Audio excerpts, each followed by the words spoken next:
창세기 30장을 공부하겠습니다.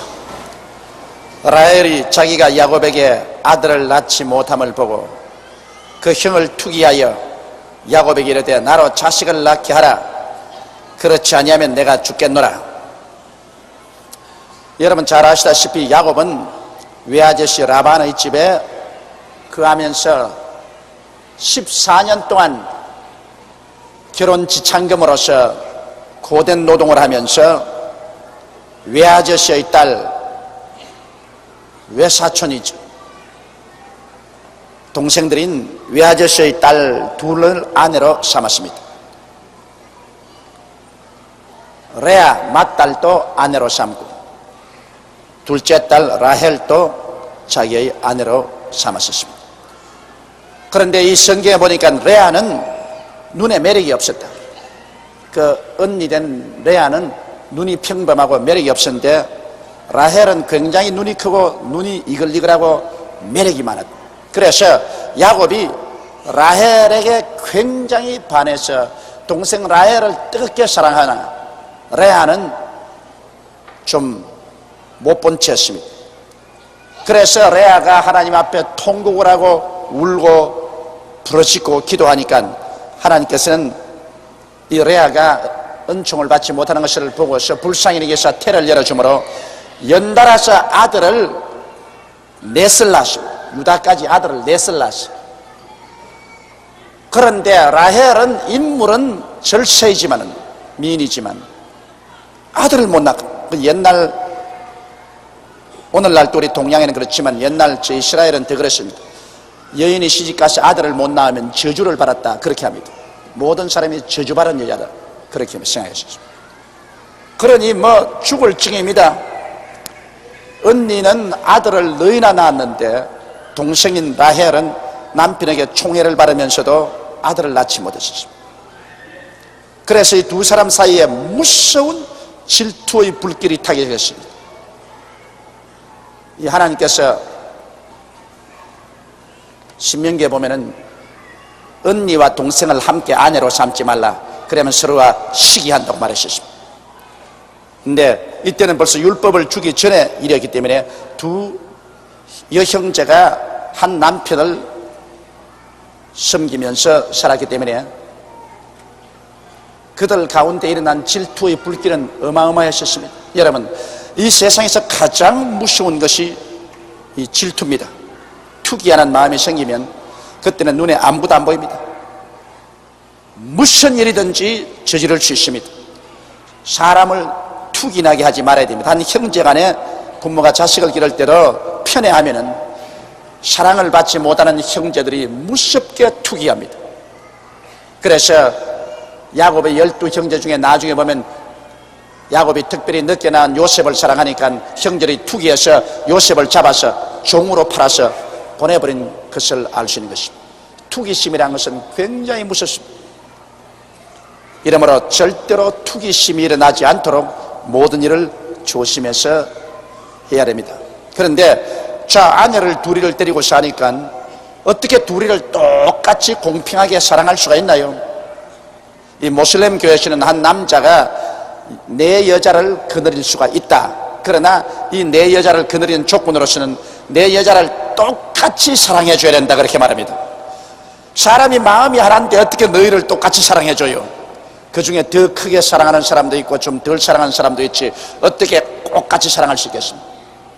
그러므로 모슬렘 교회에서는 그것이 잘못된 것입니다. 그런데 이 야곱이 레아와 라헬 둘을 똑같이 사랑할 수가 없고 또 레아는 아들을 너희나 낳았으니까 아무래도 자식이 생기면 그 아버지의 마음도 자식에게로 굉장히 끌려가는 것입니다.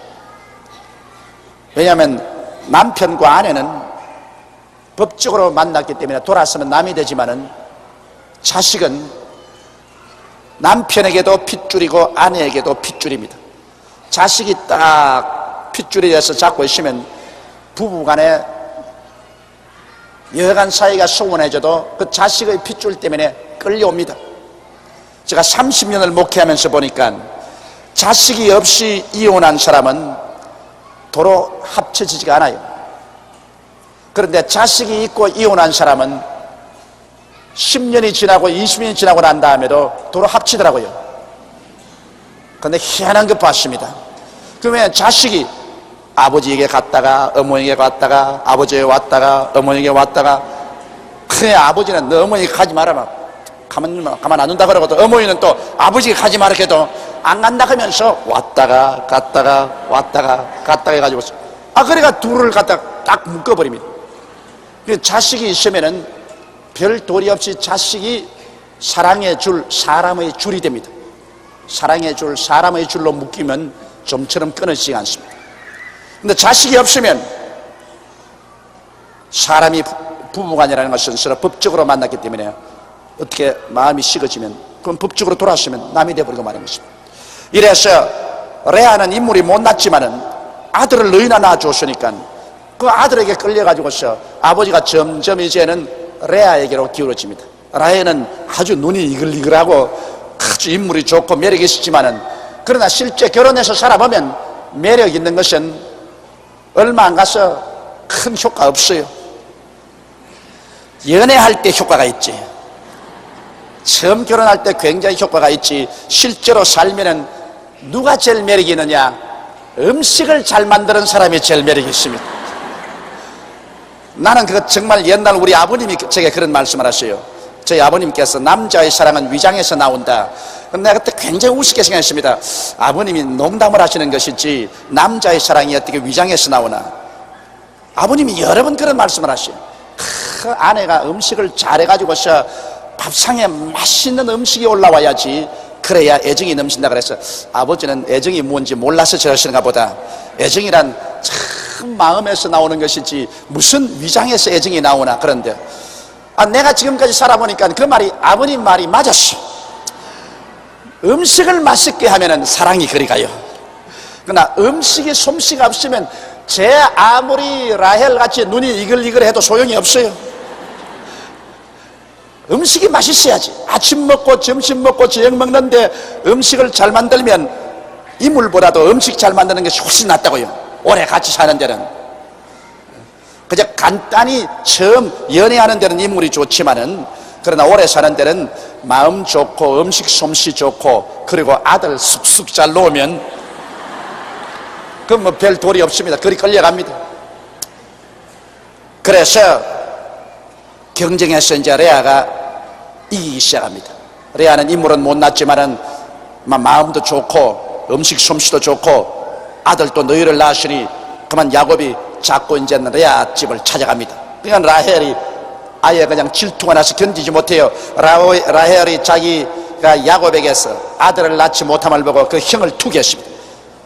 이제는 형을 보니 아들 너희가 엄마하고 돌아다니고 아들이 와서 그냥 아버지를 내리 끌고 엄마에게로 끌고 가고 하니까 이거 못 견디겠거든. 그래서 야곱에게 이르되 나로 자식을 낳게 하라. 그렇지 않으면 내가 죽겠노라. 이 문자로 써서 그렇지 실제로야 어떻게 했습니까? 와가지고서 아마 라헬이 남편의 가슴팍 옷을 잡고서 흔들면서 너에게 아들 낳게 해라. 안 그러면 나 죽어버리려. 죽어버려. 나 이런 모욕을 당하고 이런 멸시를 당하고 나 못 살 테니까 나 못 살아. 나 못 살아. 그러므로 내가 아들 낳게 해달라. 그렇게 했습니다. 야곱이 라헬에게 노를 바라여 가로되 그대로 잉태치 못하게 하시는 이는 하나님이시니 내가 하나님을 대신하겠느냐. 그 말도 맞았어. 애기 못 낳는 건 야곱이 어떻게 마음대로 아들 낳게 해요. 자식은 야훼의 선물이라고 했는데, 자식은 하나님이 선물로 주시는 것인데 하나님이 선물로 안 주시는 것 어떻게 야곱이 낳게 해요. 그러므로 야곱이 대단히 라헬을 괘씸하게 여겼습니다. 하나님 못 낳게 하는데 어떻게 내가 너를 낳겠냐. 내가 되면 너를 멸시해서 아기를 못 낳게 하느냐. 그런 것입니다. 그러니까 이제 보십시오. 시기와 질투라는 것은 인간의 상상할 수 없는 일을 저지릅니다. 이제 라헬이 정 시기와 질투가 마음에 불타니까 자기는 억지 수단이라도 자식을 가져야겠다. 그래서 비합법적인 억지 수단을 쓰기 시작하는 것입니다. 라헬이 가로되 나의 여종 빌라에게로 들어가라. 자기가 시집 올 때 아버지가 준 여종이 있었는데 그 나의 여종 빌라에게로 들어가라. 그가 아들을 낳아 내 무릎에 두르면 그러면 나도 그를 인하여 자식을 얻겠노라. 이 얼마나 고집을 부렸겠습니까? 나는 자식이 없으니 내 종 빌라에게로 들어가서 내게 자식 낳아달라. 난 직접 내가 자식을 못 낳으면 내 종을 통해서라도 내 자식을 얻어서 내 무릎에 얹겠으니까 자식을 낳아달라. 그런데 부전자진이란 말이 있습니다. 여러분, 이 절대 가정적인 전통은 무시하지 못해요.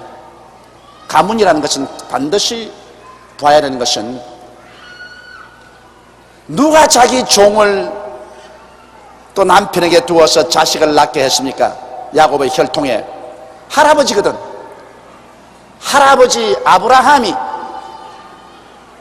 아들을 못 낳았을 때 그 할머니 사라가 그 여종 하갈을 할아버지에게 주어서 이스마엘을 낳게 했거든. 그걸 이 손주가 잘 알고 있단 말이야. 그러니 그 할아버지의 그 손자라. 그런 일이 없었으면 딱 고집을 부릴 것인데 할아버지도 그랬는데 내가 못 구할 건 뭐 있어? 내가 뭐 할아버지가 더 위대하냐? 우리 할아버지는 위대한 하나님의 종이요 하나님의 친구였는데 할아버지도 뭐 우리 할머니 여종 데려다가 이스마엘 낳았는데 뭐 내 할아버지보다 못한 놈이니까 그 못할 리가 있나? 이거 여러분, 가문의 전통이라는 것은 굉장히 무섭습니다. 할아버지가 한 일 아버지가 쉽게 하게 되고 아버지가 한 일 그 아들이 쉽게 하게 되는 것입니다. 그렇기 때문에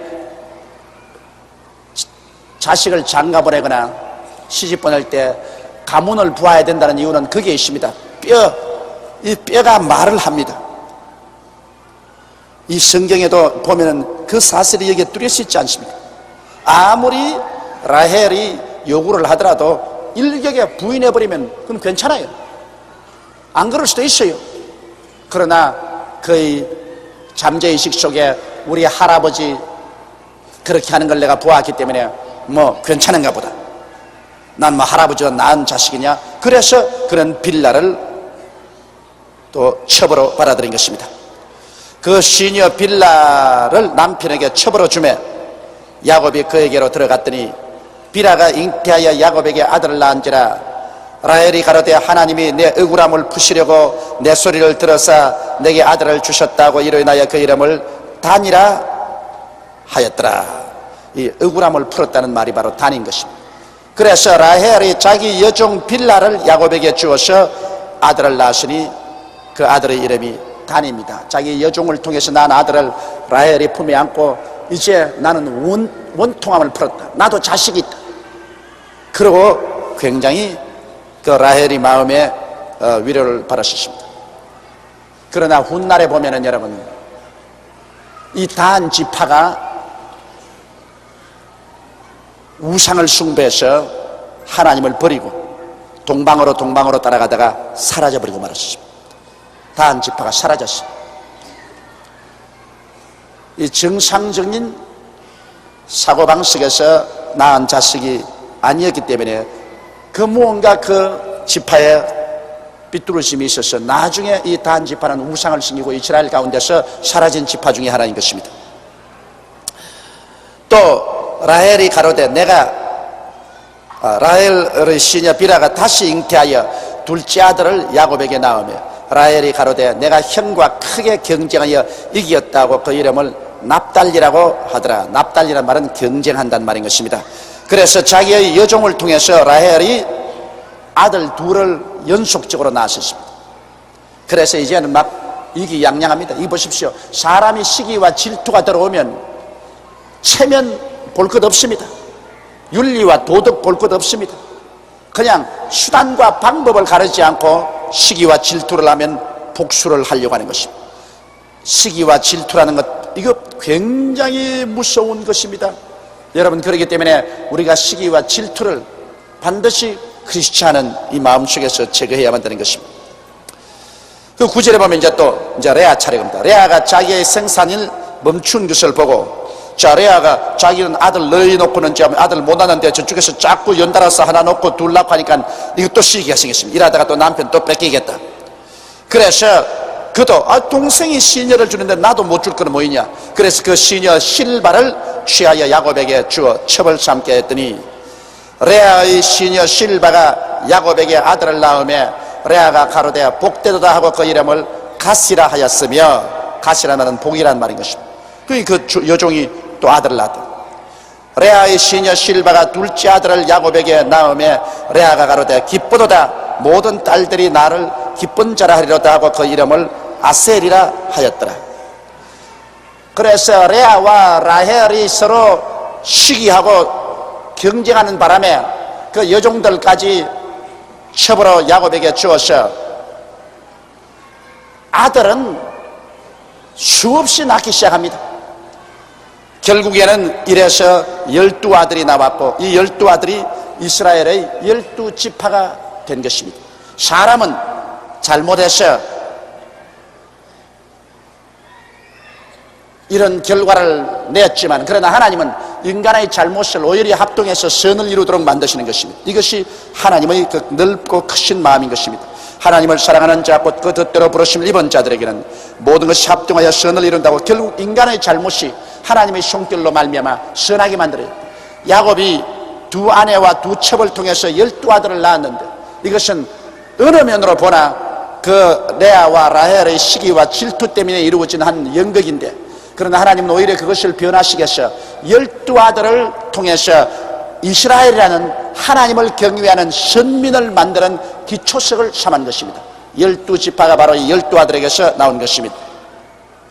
14절에 보면 맥추 때 루벤, 즉 레아의 맏아들입니다. 맥추 때 보리 빌 때 루벤이 나가서 들에서 합 한 채를 얻어 어미 레아에게 드렸더니 라헬이 레아에게 이르되 형의 아들의 합 한 채를 청구하느라. 이 합 한 채라는 것은 우리 한국에서는 어떤 것인지 모르겠어요.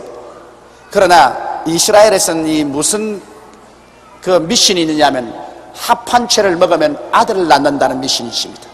그래 들에 가서 아들 못 낳는 사람은 합 한 채, 꼭 도마도 비슷한 열매인데 그 합 한 채를 구해서 먹으면 아들을 낳는다. 근데 이 합 한 채가 좀처럼 귀하고 많지 않아요. 그런데 아이 보리 벨 때쯤 돼가지고서 루벤이 어디 갔든지 합 한 채 하나를 구해가지고서 집에 가져와서 자기 어머니 레아에게 주니까 라헬이 어린애기를 못 낳았지 않습니까? 그러니까 어찌한지 자기도 아기를 낳아보고 싶어서 언니에게 나가셔서 말했습니다. 레아에게 이르되 형의 아들 합 한 채를 내게 좀 다오. 그러니까 레아가 그에게 이르되 내가 내 남편을 빼앗은 것이 작은 일이냐? 그런데 내가 내 아들의 합 한 채도 빼앗고자 하느냐? 어림도 없는 소리 하지 마라.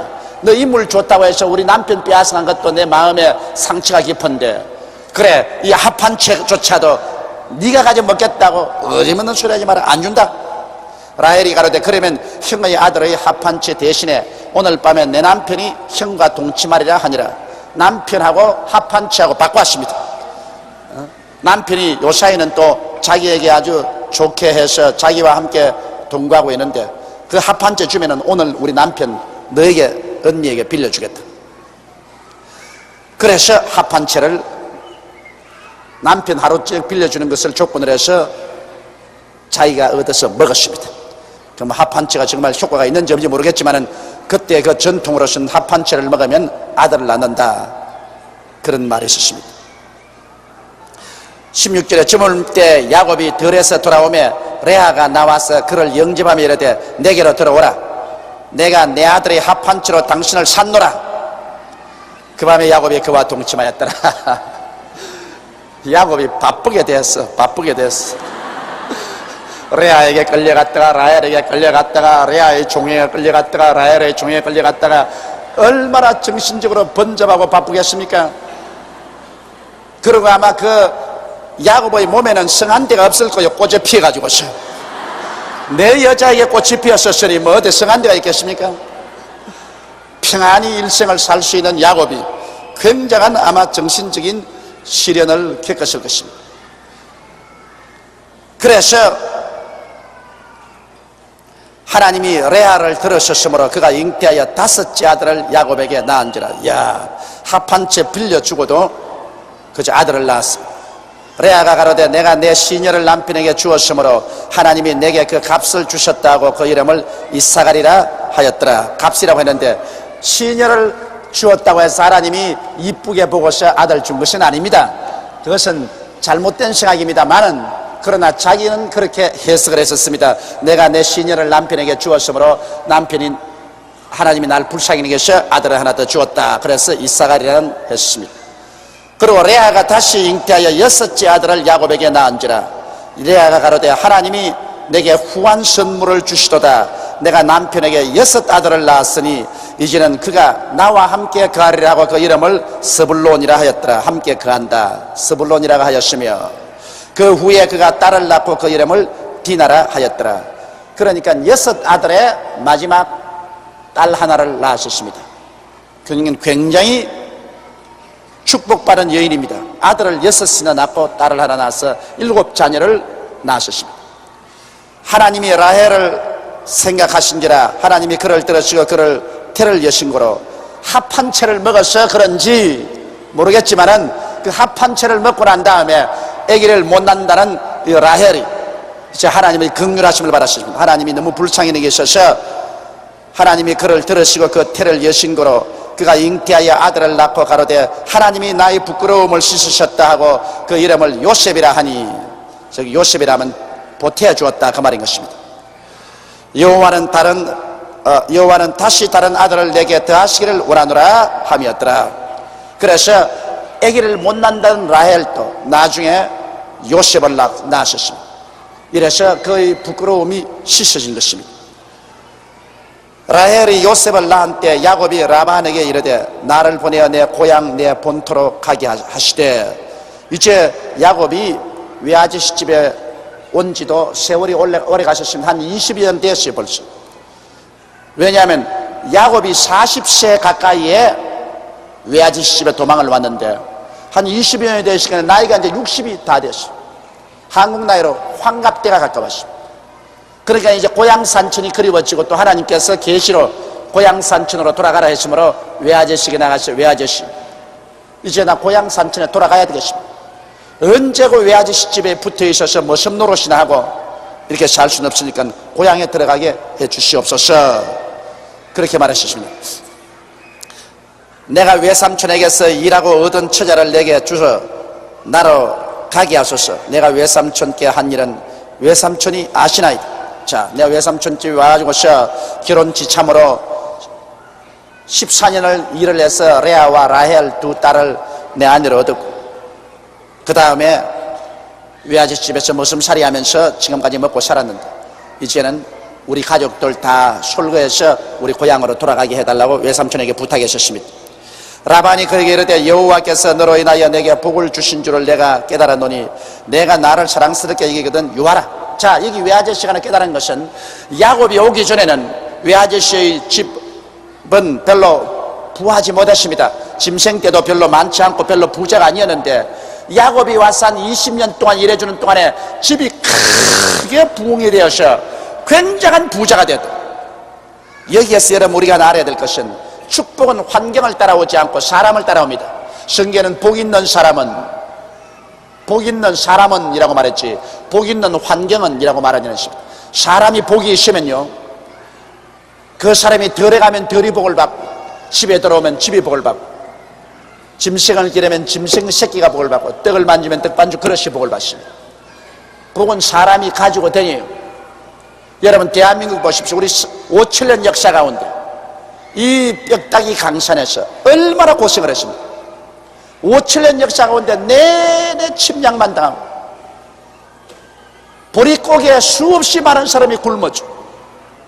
이런 고통당한 이 나라가 20세기 마지막에 우리 민족이 썩 복 있는 사람으로 변화되었습니다. 그건 어떻게 되냐?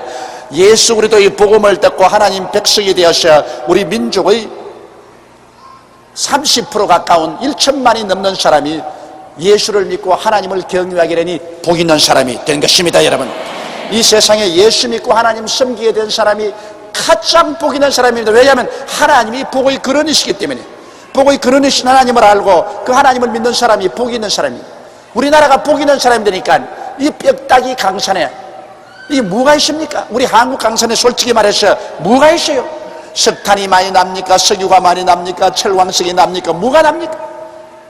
바위 투성입니다. 한국에 농사라는 것도 농업법도 못 돼요. 한국에 끝없는 넓은한 그런 기계 영농을 할 수 있는 농장이 있나요? 그것도 없습니다. 이런 강산에 우리 하나님께서 하나님의 백성들이 많이 생겨 사람들이 복을 받을 수 있게 되니까 하나님이 하늘을 물고 주님께서 축복을 부어주시오. 그래서 이 짧은 세월 동안에 우리 한국이 경제 개발을 시작해가지고서 70년대로부터 시작해서 80년대 이 불과 한 20년 만에 야곱이 20년 동안 외아지 시집에서 일한 것처럼 우리 한국도 불과 한 20년 만에 눈부신 경제 개발을 해서 오늘날 제24회 세계 올림픽 대회를 열 수 있는 정도까지 성장하고 발전한 것입니다. 한번 생각해 보십시오. 이게 복 있는 사람이 하나님이 복을 주시지 복 있는 환경이라고 그랬지 않습니다. 아무리 환경이 좋아도 사람이 복 받지 못하면은 그 복은 떠나갑니다. 요사이 여러분 미국에는 미국의 쇠퇴라는 그러한 책들이 많이 발간돼 나오고 있습니다. 미국은 이제 쇠퇴하는 것. 그 많은 책들을 보면은 미국은 60년대 최고 피크가 되었다가 이제는 내리막길을 걸어간다는 것입니다. 미국은 내리막길을 걸어간다. 미국의 여러분 경상수지 적자가 천문학적인 숫자입니다. 미국은 이제 세계에서 가장 빚을 많이 걸머진 나라가 되고 마는 것입니다. 무역으로도 빚을 제일 많이 주고 국가 예산에서도 빚을 제일 많이 줍니다. 세계에서 가장 빚이 많은 나라가 지금 미국이 되고 말하고 이 길로 자꾸 미끄러져 나간다면 큰일 납니다. 심지어 한국 같은 조그마한 나라하고 무역에서도 1년에 약 100억 불 가까이 손해를 보고 있습니다. 그 왜 미국이 이러느냐? 미국이 300여 년 전에 영국의 청교도들이 미국에 건너왔을 때는 하나님을 섬기는 나라였습니다. 그 헌법조차도 하나님 중심으로 만들어졌습니다. 그래서 미국이 하나님을 섬기고 복 있는 백성이 되자 순식간에 300년 내내 지구상의 최대의 강한 나라가 됐습니다. 부유한 나라가 됐습니다. 그러나 잘 먹고 잘 입고 잘 살게 되니까 미국이 하나님을 버렸습니다. 미국이 하나님을 버리고 오늘날 여러분 전 세계에 걸쳐서 미국이 이혼율이 제일 많고 미국의 에이즈 같은 그 성적인 타락으로 말미암아 무서운 병이 일대 유행을 하고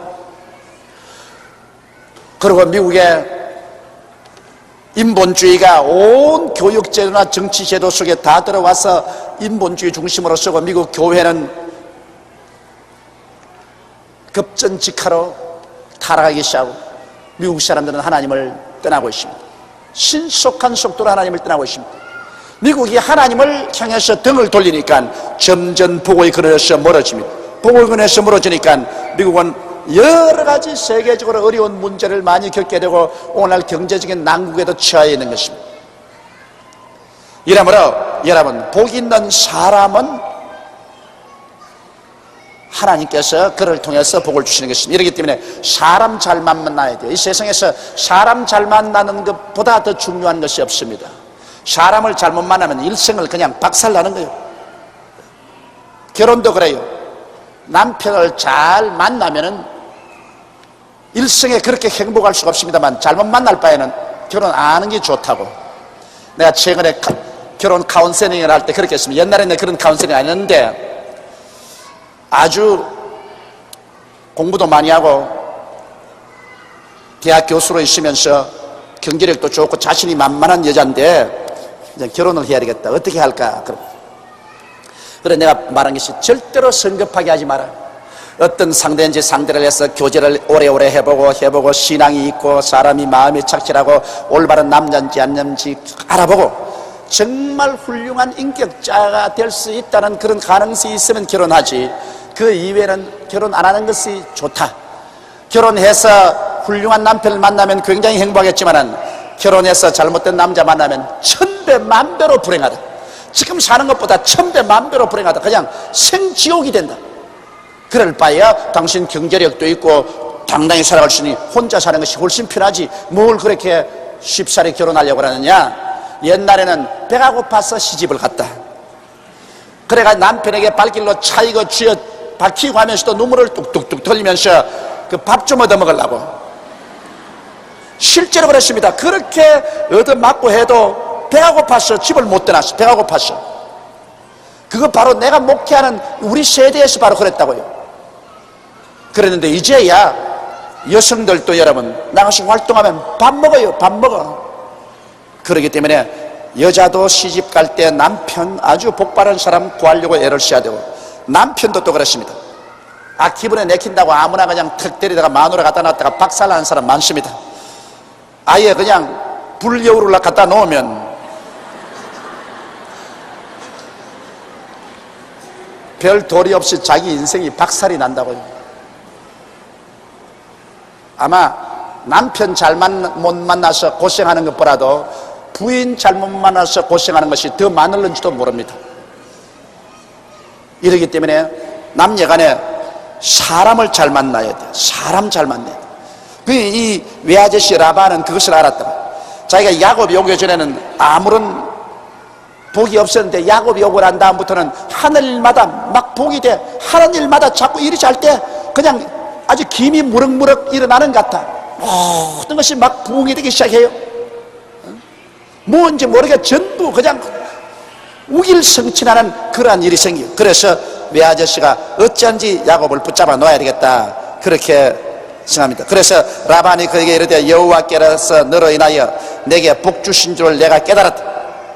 내가 나를 사랑스럽게 여기거든 유하라. 또 가로되 내 품삯을 정하라. 내가 그것을 주리라. 이 외아저씨가 얼마나 깍쟁이였습니까? 그래 20년을 자기 조카를 부려먹는데 7년은 맏딸 주고 공짜로 부려먹고, 또 7년은 둘째 딸 주고 공짜로 부려먹고, 그 다음에 맏딸 둘째 딸 주고 난 다음에 14년 후에도 그 6년 동안을 공짜로 부려먹었다. 월급을 안 주고 부려먹었다. 그러니 어지간한 깍쟁이에게 걸렸어요. 그래서 이제 야곱이 집을 떠나서 자기 고향으로 가겠다 하니까 비로소 이제 말하기를 이제 월급 주겠다. 이제는 또 가로되 내 품삯을 정하라. 내가 그것을 주리라. 이제 월급을 줄 테니까 이제 월급 받고서 돈벌이 하기 위해서 내게 거하라. 그렇게 말하셨습니다.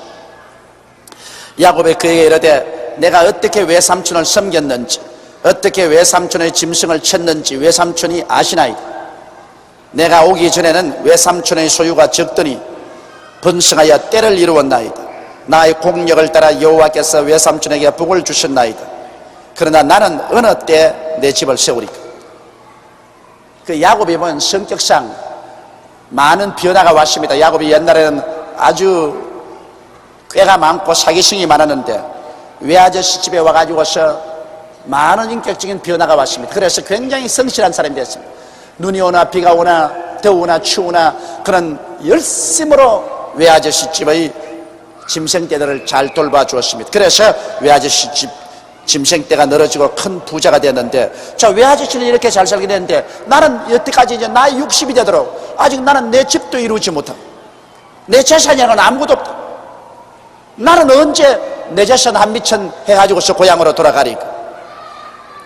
라반이 가로되 내게 무엇으로 내게 주랴. 이제 둘이가 이제 흥정을 합니다. 야곱이 가로되, 이제 야곱이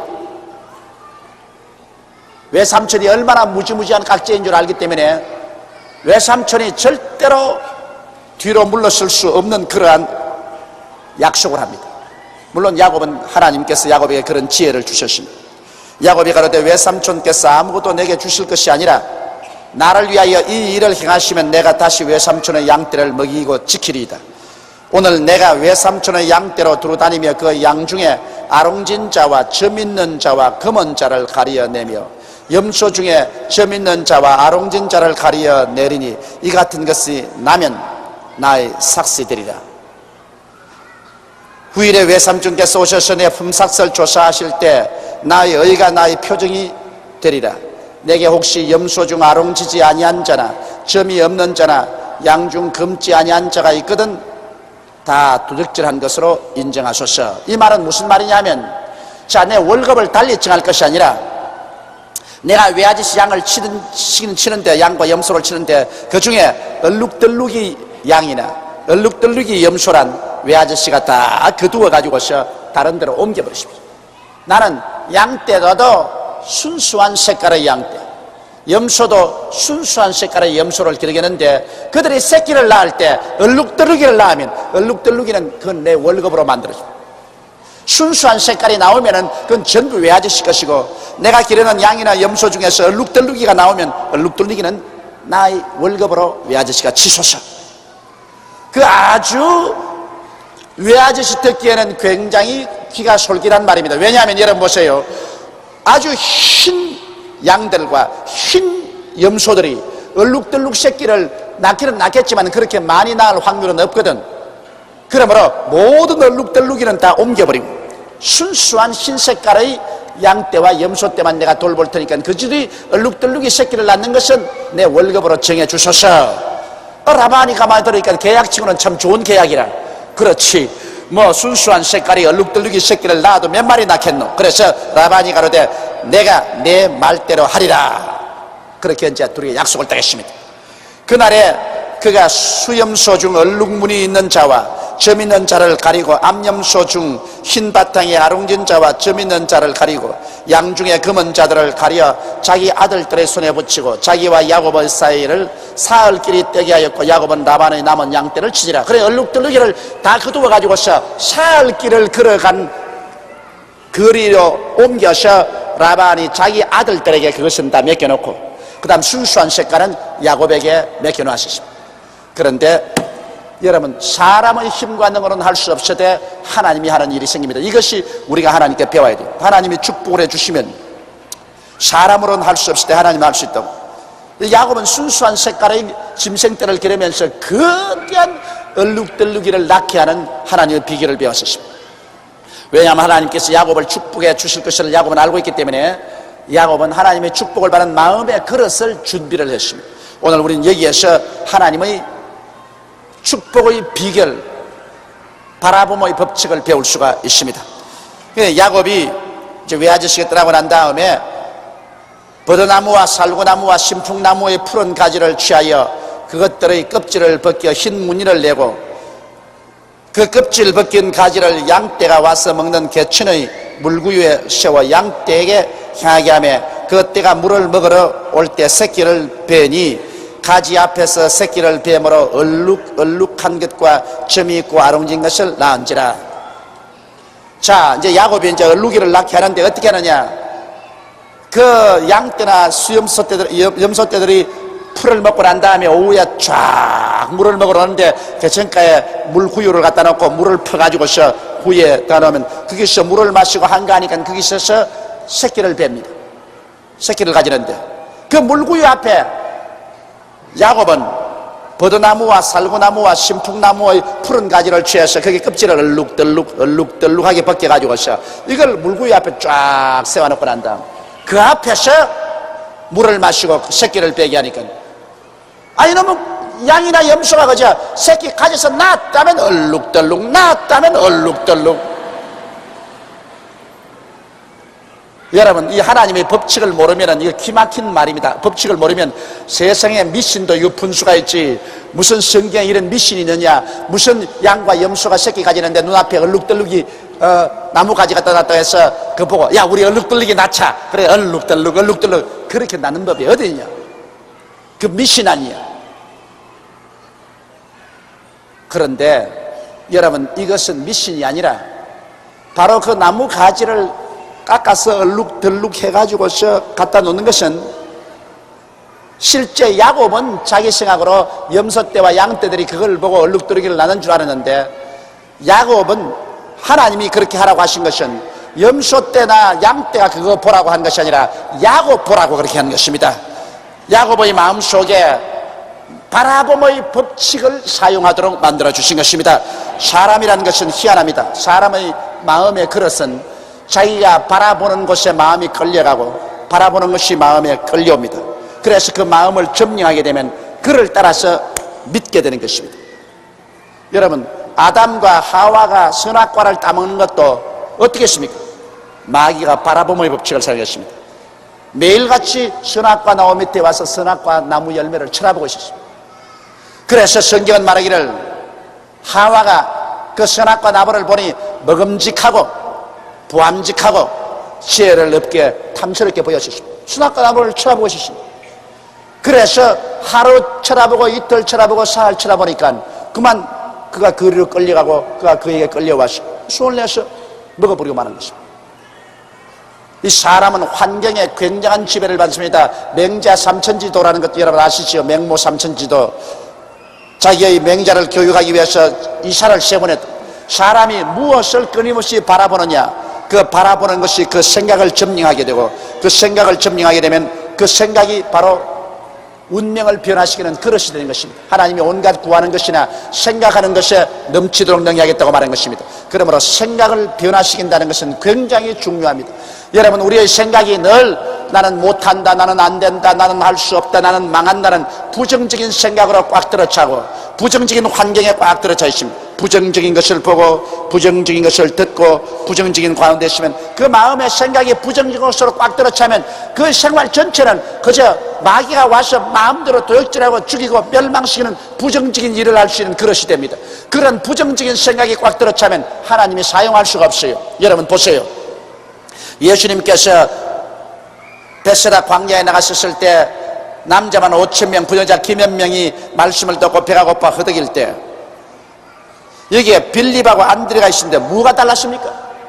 빌립도 안드레도 똑같이 예수님의 제자요, 똑같이 광야에 있었고 똑같이 낭패로운 환경에 있었습니다. 그런데 주님께서 빌립에게 저들에게 먹을 것을 주라고 했을 때 빌립은 생각이 잘못됐습니다. 빌립은 먹을 것을 줄 수 없다는 생각으로 꽉 들어섰습니다. 빌립은 먹을 것을 줄 수 없다는 생각이 꽉 들었습니다. 그래서 빌립은 생각하기를 이것은 때가 너무 늦었고 사람은 너무 많고 돈은 없고 빵 살 곳도 없다, 못 먹인다. 그래서 예수께 나와서 주여, 이들에게 먹일 수가 없으니 흩어서 동리로 보내어서 각자 음식을 구하게 하소서. 빌립은 먹일 수 없다고 그 생각이 되니까 예수님이 빌립을 사용할 수 없어요. 하나님 우리 생각을 통해서 우리를 사용하시니까. 그런데 안드레는 먹일 수 있다고 생각을 했습니다. 주님께서 말씀하셨으므로 먹일 수 있다고 생각했기 때문에 그는 뭘 먹을 그 이유를 찾았습니다. 군중에 돌아다니면서 어린아이의 점심 도시락에서 보리떡 5개와 물고기 2마리를 가지고 와서 그 형편없이 조그마한 거 아닙니까? 부끄럽지만은 주님, 보리떡 5개와 물고기 2마리를 가지고 왔으니 이걸 가지고 주님께서 뭘 어떻게 좀 할 수 있지 않겠습니까? 안드레는 생각이 빌립보다 달랐습니다. 그는 어떻게 되었든 하나님의 능력으로 먹일 수 있을 테니까 먹여보자고 작정했습니다. 할 수 있다, 하면 된다, 해보자고 달라드는 것입니다. 그 결과로 빌립은 생각이 틀렸기 때문에 하나님이 물리치시고 예수님이 쓸 수 없었으나 안드레는 생각이 올바랐기 때문에 안드레를 데려다가 안드레의 그 생각과 믿음을 통해서 하나님이 역사하시며 오병이어로 5,000명을 먹이고 12바구니에 남게 하신 것입니다. 이 생각이라는 것은 굉장히 중요해요. 이스라엘 12정탐꾼이 가나안 땅에 들어가서 40일 동안 정탐하고 내려와서 이스라엘에게 보고할 때 10사람 뭐라고 했습니까? 우리가 간 정탐한 땅은 산은 높고 골은 깊고 성벽은 높고 그곳에 사는 안악자손은 네피림의 후에 안악자손이 사는데 대장부라 우리 스스로 비교하니까 우리는 여치새끼 같더라. 우리 들어가면 우리 처자가 사로잡힌다. 완전히 부정적으로 생각했습니다. 그 생각을 듣고 모든 백성이 다 부정적이 돼가지고서 우리는 들어가면 다 사로잡힌다고 통곡을 하고 울 때 오직 여호수아와 갈렙은 들어가서 아니야, 저들의 보호자는 저들을 떠났고 저들은 우리의 밥이라, 우리 들어가서 차지하자. 오직 여호수아와 갈렙 2사람만이 들어가서 차지할 수 있다고 생각했습니다.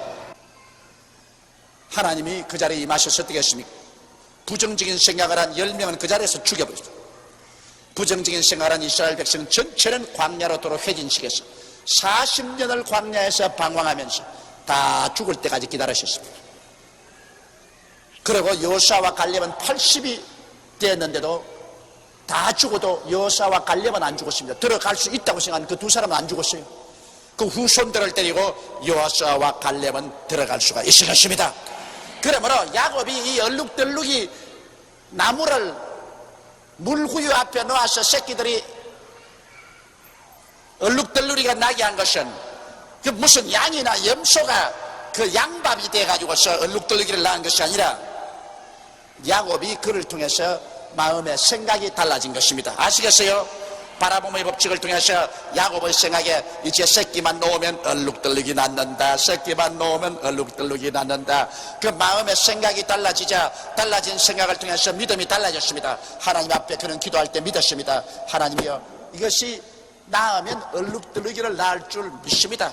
바라봄의 법칙으로 생각이 달라지고 믿음이 달라지니까 그 믿음을 통해서 하나님 뭐라고 말하십니까? 내 믿은 대로 될지어다. 내 믿은 대로 될지어다. 믿음은 생각이 믿음으로 변화되는 것입니다. 생각이 믿음으로 변화돼요. 생각과 믿음이 딴판이 아닙니다. 죽는다고 하는 사람 속에 산다는 믿음은 안 생깁니다. 병든다고 하는 생각에 건강한 믿음은 안 생깁니다. 가난하다고 생각하는데 축복받는다는 믿음은 안 생겨요.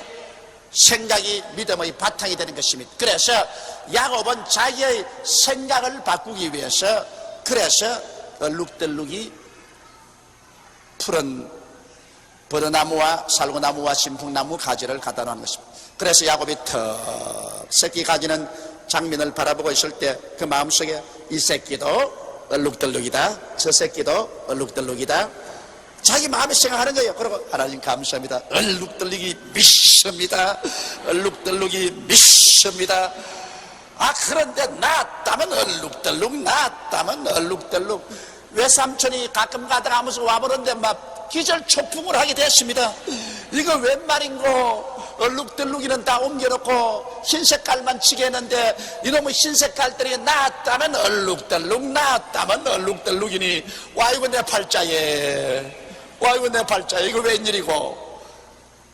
그런데 또 야곱을 보십시오. 야곱이 새끼 양을 구분하고 그 얼룩무늬와 검은빛 있는 것으로 라반의 양과 서로 대하게 하며 자기 양을 따로 두어 라반의 양과 섞이지 않겠다. 그러니까 야곱이 이제 얼룩덜룩이는 따로 딱 해가지고서 이제 잘 먹이거든. 얼룩덜룩이는 열심히 자기 것은 열심히. 그래서 공산주의가 안 된다는 말이 그게 있습니다. 여러분, 공산주의가 뭐 주체사상이 개 목닥이고 해샀지만은 그 여러분, 공산주의 안 된 것은, 공산주의는 사유재산이 없어요.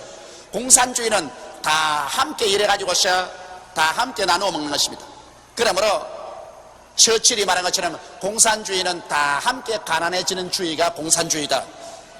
그럼 부자는 없어요. 전부 정부가, 생산수단도 정부가 다 가지고 있고, 그리고 백성들은 정부의 완전히 노예입니다. 백성들은 시간의 자유가 없습니다.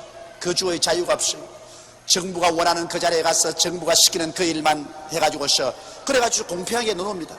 여러분, 듣기에는 공산주의가 굉장히 좋은 것 같지만은 오늘날 소련도 공산주의를 떠나고 지금 중공도 공산주의를 떠나고 있습니다. 왜? 사람이 일을 해야 말을 하지. 짓기 아닌데 누가 일을 해요? 짓기 아닌데. 내가 우리 성도에게 최근에 이런 이야기 들었어요. 자기 집을 전세를 주었는데, 저부 깨끗하고 정원도 있는 집을 전세로 주었는데, 가보면 마당에 풀이 이렇게 쌓이고 막 집 소재를 안 해서 집이 형편없다 그러거든. 그래가 막 가슴을 쳤는데, 그래가 막 주인 보고 자꾸 사라 그랬대요. 사라고. 그래가 어떻게 해서 주인에게, 전세 들은 사람에게 팔았대요. 그 집을 팔고 난 다음 일주일 만에 가보니까 정원에 풀을 다 뽑아가 깨끗하더래요. 그냥 반질반질하고 문지방 문 떨어진 것 다 반질반질 하더래요. 그럼 내게 이야기하면서, 목사님 정말 놀랐습니다. 사람이 그럴 수가 있습니까? 우리 집 전셋집으로 있을 때는 온 집안에 잡초가 무성하고 막 집을 파벽풍창으로 만들어 놓았더니 내가 할 수 없어서 사라고 해서 계약을 해서 사겠대. 일주일 만에 마지막 잔금하고 이런 거 다 계약하기 위해서 가니까 새 집이 되어 있잖아요. 새 집이 풀 다 뜯어놓고. 그래, 사람이라는 것은 자기 스스로 사유재산을 가질 수 있어야 일을 하지. 자기 거 안 되는데 누가 일을 해요? 우리 한국 사람들도 여러분 노동자 쓸 때 말풍파리를 쓰면은 이거는 뭐 그저 점심 먹고 몇 시간이고 자네, 몇 시간이고. 그래 일어나서 저녁에 조금 일하고 난 다음 또 그냥 집에 들어가 버린다. 아침에 늦게 나오고. 그러나 일본말로 도리로 주면은 도리로 이게 한꺼번에 이게 얼마라고 딱 계획해 주면은 죽을까 겁난대요. 죽을까봐 만 눈에 불을 켜고 새벽부터 나와가지고 점심도 먹는 듯 만다 저녁까지 그냥 허리가 부러지도록 일을 하는 거라. 그냥 왜 빨리 해놔야 돈을 더 많이 벌겠다고. 그러므로 여러분, 공산주의라는 것은 인간의 근본적인 욕구를 모르는 것입니다. 공산주의 사회라는 것은 너무너무 못 살아서 너무너무 가난해서 막 이판저판 사판일 때 애나 나나 먹자, 그건 공산주의가 돼요. 그러나 조금 잘 살게 되면은 그 누구를 불러하고 자기가 뼈 빠지게 일한 것은 자기 사유재산이 되어야 사는 재미도 있고 그렇게 하죠. 그러므로 우리 한국은 이제 공산주의 되기는 틀렸습니다. 여러분, 우리 한국은 벌써 GNP가 3,000불 가까이 되어서 그래도 무언지 모르겠다 내 것이라고 가지고 있어요. 조그만한 요런 바구니에 새 알을 가지고 새 알, 달걀이나 알 몇 개를 가지고 있어요. 요거 내 거다 하고. 그럼 공산주의 안 돼요. 내끼 아무것도 없어야 공산주의가 되지. 내끼 있는데 왜 공산주의가 돼요? 그러므로 요사이 대학생들 공산주의 하자고 해서 하면 내가 보면 참 기가 막힙니다. 소련도 공산주의 그만두려고 하고 미국 중공도 공산주의 그만두려고 하는데 왜 새삼스럽게 공산주의 하자고 합니다. 여러분 보십시오. 이 야곱도 공산주의를 하니까 외아저씨 것은 안 돌반다가요. 외아저씨 것은 자기는 치기는 치되 따로 해놓고 자기 것 얼룩덜룩이는 따로 딱 갖다 놓고 난 다음 온갖 정신을 다 기울여서 얼룩덜룩이만 자꾸 먹여가지고서 자꾸 얼룩덜룩이만 섞여놓게 하지. 여기에 보더라도 사람의 성격을 너무나 잘 알 수 있습니다. 남의 것은 등한히 내기고 내 것은 악착같이 돌본다. 그게 인간의 본성이죠. 별 도리 없지. 목사도 그렇다고요. 미안한 말이지만은 다른 교회 교인들이 목사님 아프다고 신방 좀 와달라 하면 나 요사이 옛날엔 좀 갔지만 요새는 안 가요. 우리 교인도 많은데 왜 나무 교회 가? 당신 목사에 가라고. 당신 목사. 그 사람이 어찌할 도리 없어. 내가 그래서 이러면 안 되지, 이건 나쁘지, 내가 주의 종으로서 이러면 안 되지 싶어도 이게 뭐 팔이 안으로 굽지 밖으로 굽나 별 도리 없지 우리 성도라면은 그건 내가 해도 마음이 즐거운데 남의 성도로 돌봐주면 이건 내가 실컷 해봤자 무슨 소용이 있노? 남의 좋은 일만 하는 건 아니냐? 그런 잘못된 생각이 생겨요. 목사는 그런 생각 하지 말아야 되는데 아직 내가 인간이 덜 돼서 그런 생각이 납니다만 이제 예수님 오실 때쯤 되면 나도 바른 사람이 될 줄 믿습니다. 41절에 보면 실한 양이 섞여 뵐 때는 야곱이 개천에다가 양떼 눈앞에 그 가지를 두어 양으로 그 가지 곁에서 새끼를 베게 하고. 자 보십시오. 실한 둑실둑실한 실한 양과 염소가 새끼를 넣으면 얼른 갖다 가지 딱 갖다 나와요. 얼른 갖다가. 그러고 난 다음에 바라봄의 법칙으로 얼룩뜨기를 놓게 하고, 약한 양이면 그 가지를 두지 않으니 비들비들하고 시들시들한 양이 새끼 가지는 그 치워버려. 왜냐하면 시들시들한 새끼 나오면 곤란하니까. 이러므로 약한 자는 라반의 것이 되고 실한 자는 야곱의 것이 된지라. 이에 그 사람이 심히 풍부하여 양떼와 노비와 약떼와 나귀가 많았더라. 자 보십시오. 그래서 이 사람이 나중에는 막 거대한 부자가 됐어요. 그건 왜냐?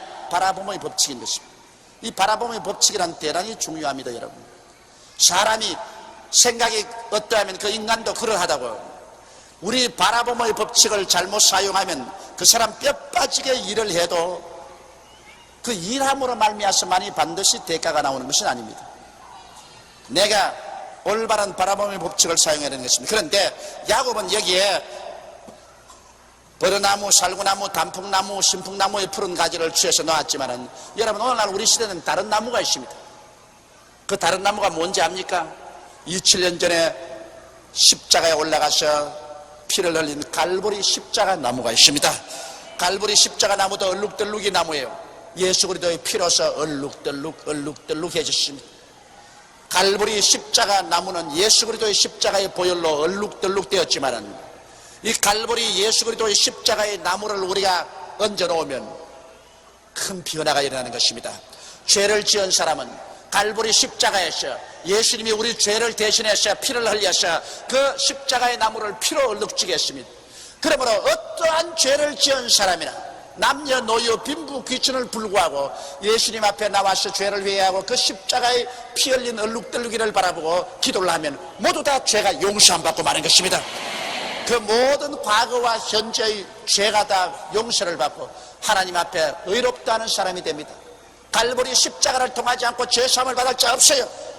죄 아무리 수양을 하고 도덕을 해도 인간의 수양과 도덕으로 여러분 죄 없이 되는 사람 이 세상에 아무도 없어요. 인간 스스로의 의로움이란 썩은 걸레 같아요.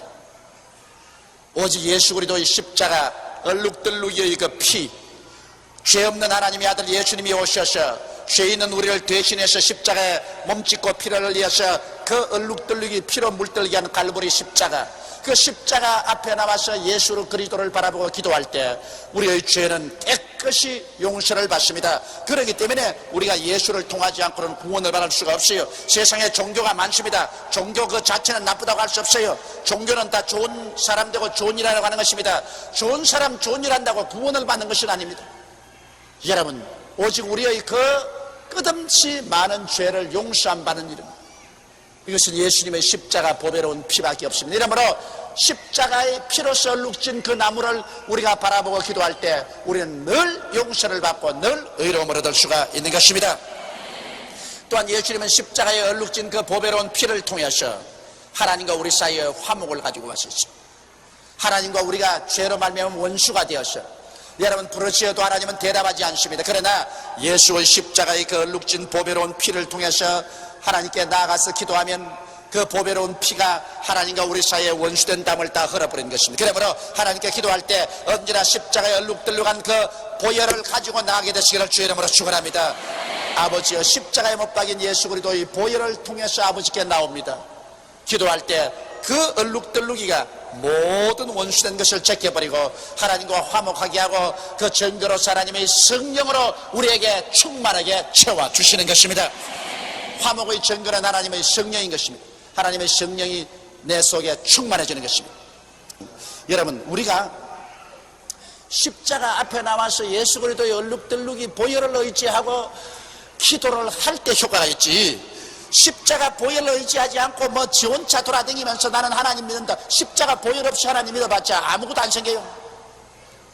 십자가 보혈을 의지하고 기도해야 용서받고, 십자가 보혈을 의지하고 기도해야 성령 받고, 그 다음 십자가 보혈을 의지하고 기도해야 병도 낫는 것입니다. 여러분, 몸이 병들어서 고생하는 사람, 예수께서 우리 연약한 것을 친히 담당하시고 병을 짊어지고 가신 것을 믿고 그 십자가에 우리 병을 짊어지기 위해서 피를 흘리신 얼룩덜룩이 십자가를 바라보고서 주님께서 반드시 그 십자가를 통해서 병을 고쳐줄 것을 믿고서 얼룩덜룩이를 바라보고서 내가 기도를 하면 십자가의 보배로운 피의 능력으로 우리 병이 낫는 것입니다. 그리고 우리 생활의 저주도 그래요. 예수께서 십자가에 못 박여 피를 흘림으로 우리의 저주를 다 짊어지셨습니다. 그러니까 우리를 위하여 저주를 받아서 율법의 저주에서 우리를 속량하였으니 이는 나무에 달린 자마다 저주 아래 있는 자라 하였음이라고 했습니다. 예수님께서 우리 인간의 모든 저주를 대신 짊어지고 십자가에 못 박여 얼룩덜룩 피를 물들이면서 죽으셨습니다. 십자가의 얼룩덜룩 예수의 보혈은 우리의 저주를 짊어진 증거입니다. 그러므로 우리가 예수 그리스도의 십자가를 바라보고 기도할 때 주여, 주님께서 십자가의 얼룩덜룩이 보혈을 통해서 우리의 저주를 다 짊어지므로 나는 이제 복받은 사람입니다. 나는 저주받은 사람이 아닙니다. 나는 할 수 있습니다. 하면 됩니다. 나는 할 것입니다. 나는 믿습니다. 나는 잘 살 수 있습니다. 믿어야 돼요. 십자가의 보혈을 통해서 믿을 수 있습니다. 소도 언덕이 있어야 문지른다고. 우리가 잘 살 수 있는 이유가 있어야 돼. 복 받을 수 있는 이유가 있어야 돼. 그 이유가 예수님이 십자가에서 우리 저주를 짊어져 주셨기 때문에 우리는 복 받고 살 수 있는 이유가 있습니다. 그러므로 기도할 때 십자가에 저주를 짊어지신 얼룩덜룩이 십자가를 바라보고서 우리가 기도를 해야 되는 것입니다. 그리고 우리가 영생 부활 성천하는 것, 우리 사람들은 다 죽는 것은 정한이 죽고 난 다음에 심판을 받습니다. 무엇이라고 말해도 사람은 한번 죽어요. 죽고 난 다음에는 심판받아요. 하나님 앞에서 심판받아요. 예수의 보혈을 의지하고 용서받은 사람은 구원을 받아 천국에 가고 용서받지 못한 사람은 지 별난 재주가 있어도 지옥으로 가요.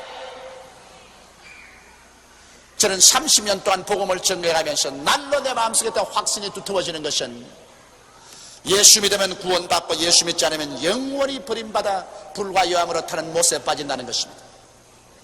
여러분 손톱 밑에 가시 하나 들어가도 밤새도록 아프고 괴로운데 불과 여왕으로 타는 못에 떨어져 당할 그 고통을 한번 생각해 보십시오. 그것은 보통 괴로움이 아닙니다. 그런 일이 있을 수가 없다고. 여러분 우리가 주인입니까? 우리를 만드신 하나님이 그렇다고 하는데 어떻게 우리 스스로가 그런 일이 있다 없다 할 수 있습니까? 천지를 지으신 하나님께서 친히 믿는 자는 구원을 얻고 믿지 않은 자는 정죄를 받으리라고 하나님이 말씀하셨습니다. 하나님이 정한 것을 우리가 마음대로 바꿀 수가 있나요? 바꿀 수 없습니다. 우리가 할 수 있는 길이란 하나님이 정하신 것을 겸허하게 받아들이고 회개하고 하나님의 아들 예수 그리스도의 희생을 믿음으로 받아들이고 구원하는 길밖에 없습니다. 예수님은 십자가에서 그 피를 흘리고 죽었다가 사흘 만에 부활하셔서 사망을 철폐하고 영원한 구원의 길을 열어놓으셨습니다. 그러므로 우리가 십자가의 얼룩덜룩이 그 피를 바라볼 때 거기에서 내 죽음은 청산되고 나의 형벌은 청산되고 나는 구원을 얻었고 영생을 얻었고 부활해서 성취한다는 확신을 얻게 되는 것입니다. 야곱이 외아저씨 집에서 그가 나무의 얼룩덜룩이를 새끼를 베는 수컷 앙컷 앞에 놓아두므로 그 새끼가 얼룩덜룩이를 낳을 것이라고 믿은 것처럼 바라봄의 법칙으로 그리고 그대로 된 것처럼 여러분과 나도 오늘 예수 그리스도의 십자가 그 피로 말미암아 얼룩덜룩 무리가 생긴 그 십자가를 바라봄으로 그 십자가를 통해서 기도함으로 죄사함을 받고 성령 받고 병고침을 받고 축복을 받고 영생복락을 얻을 수가 있는 것입니다. 그러므로 여러분 십자가를 바라보십시오. 매일같이 아침 점심 저녁 할 것 없이 십자가를 바라보고 하나님 앞에 기도하십시오. 십자가를 통해서 비로소 여러분 영혼이 잘됨같이 범사에 잘되며 강건하고 생명을 얻되 넘치게 얻는 하나님의 역사가 일어나게 되는 것입니다. 그리스도의 십자가 중심으로 사는 그 사람이 참으로 인생을 살면서 행복하게 살고 어디서 와서 왜 삶이 어디로 가는 것을 알고 이 세상 살 동안에도 하나님과 함께 살고 이 세상 떠날 때 하나님 계신 영원한 천국으로 들어가게 되는 것입니다. 이와 같이 십자가 중심으로 하나님을 깨달으면 그 사람이 이제 확신이 있습니다. 인생에 동남풍이 불고 서북풍이 불어도 가시밭길 걸어가도 칠흑같이 어두워도 두렵지 않습니다. 하나님이 나와 같이 계시는데 내가 겁날 게 뭐냐? 그렇지 않습니까? 성경에는 하나님이 우리를 위하시면 누가 우리를 대적하리요? 천지를 지으신 하나님이 내 편에 서 있고 나와 같이 계시고 내가 하나님과 같이 있는데 세상이 나를 어떻게 합니까? 세상이 나를 멸하지 못합니다. 내가 하나님께 버림을 받으면 그때야 절망이지. 내가 하나님을 버리면 그때야 절망이지. 하나님과 같이 하시는데 여러분 우리가 절망할 수가 없습니다. 하나님과 같이 한 사람은 매일매일 운명의 파도를 헤치고 다가오는 장애물을 뛰어넘고 고난을 헤치면서 예수 이름으로 기도하고 이겨나가는 것입니다. 너희 안에 계신 이는 이 세상에 있는 이보다 크다고 말하셨습니다. 여러분 속에 계신 하나님은 세상에 있는 그 무엇보다도 큽니다. 하나님을 믿음으로 밀고 나가면 못할 일이 없습니다. 할 수 있거든이 무슨 말이냐? 믿는 자에게는 능치 못하심이 없나니라. 내 믿은 대로 될지어다. 할렐루야. 여러분 야곱 보십시오. 똑같은 야곱인데 하나님이 법칙을 사용하기 전에는 그는 외아지 집에서 20년 머슴살이 하면서 아무것도 가진 것 없는 거지였었습니다.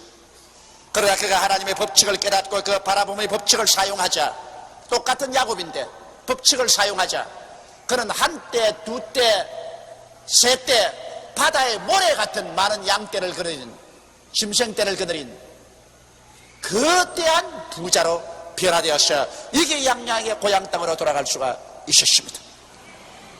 다 같이 예수 믿고 천당 가는 사람인데, 그러나 믿음의 법칙을 사용하면 이 땅에 사는 동안에 영혼이 잘땡같이 범사에도 잘되고 강건해서 하나님의 은총을 받아 좋은 일 많이 하고 좋은 일 많이 하고 그리고 천당 갈 수 있는 것입니다.